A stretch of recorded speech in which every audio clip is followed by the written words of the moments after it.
luwih luhur tinimbang Yunus lan Salomo.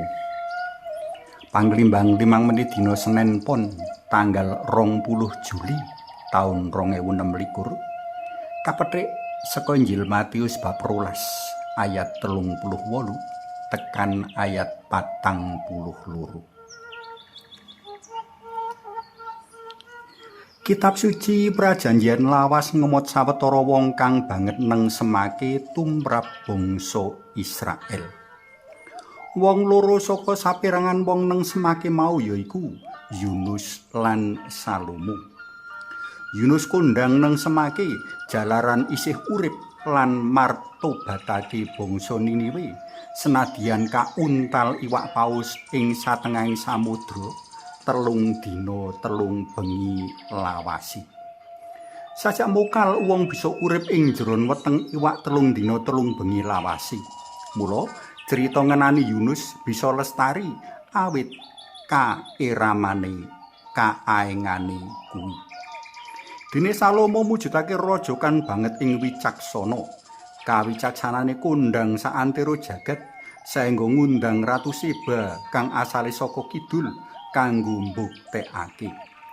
Ratu Seba banget kasengsem karo kawicaksanane Salomo. Gusti Yesus nyenggol paraga loro kasuwur nengsemake mau kanggo mangsuli panjaluke para ahli Taurat lan wong Farisi kanggo yasa tandha pangeram-eram. Satemene Gusti Yesus wis aras-arasen mangsuli panjaluke wong-wong mau. Maneka warna pangeram-eram wis dumadi saka panjenengane, nanging wong-wong mau padha tetep nutup ati alias ora ngandel. Karo meneh, pangeram-eram dudu sawijining atraksi pamer kaluwihan, ananging minangka sarana para utusan dalem Allah kanggo ndudut ati umat supaya padha martobat.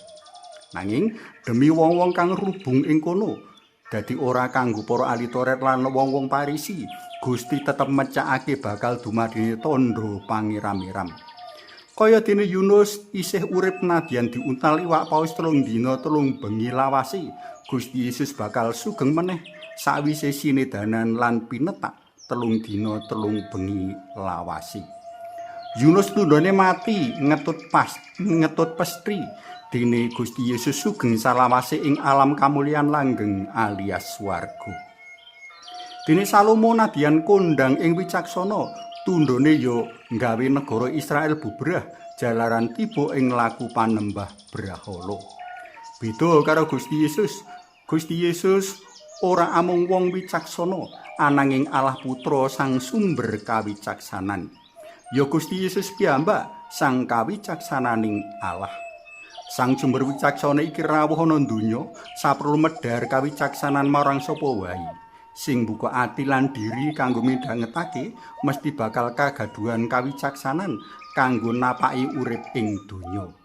Kawicaksanan bakal nuntun manungsa tumuju Allah sang kawicaksanan jati.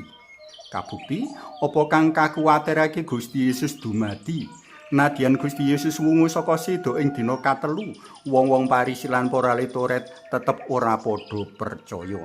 Kepara wong-wong mau padha apus krama pasang dura sembodo amrih kasunyatan bab Gusti Yesus kang wis wungu saka seda ngluwihi Yunus lan Salomo mau bisa tinutup. Nanging kuwasa lan kawicaksanan dalem Allah ora bisa kawatesi dening manungsa. Akeh manungsa ing jaman saiki padha asrah kapitayan sarta siyaga ngayati pakon-pakon dalem Gusti amrih kejaba pinaringan kawicaksanan uga bisa ngenyam urip langgeng. Para tresna welem kinasih rong pilihan kaajokake marang panjenengan.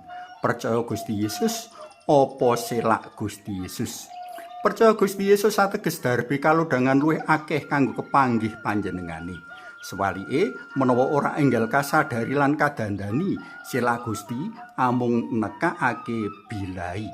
Ati kang bantat kudu kadangir kaempukake saengga sabda kawicaksanan lan urip langgeng bisa tuwuh ngrembaka ing kono. Suawi sami munjuk, kunjung asma dalam yang Rama sayang putra tuwin yang Roh Suci. Amin. Gusti Yesus mugi kaapunten kawula ingkang gampil miyur midhangetaken piwulang-piwulang ingkang asring cengkah kalian kapitayan kawula dumateng paduka. Amin. Kunjung asma dalam yang Rama sayang putra tuwin yang Roh Suci. Amin.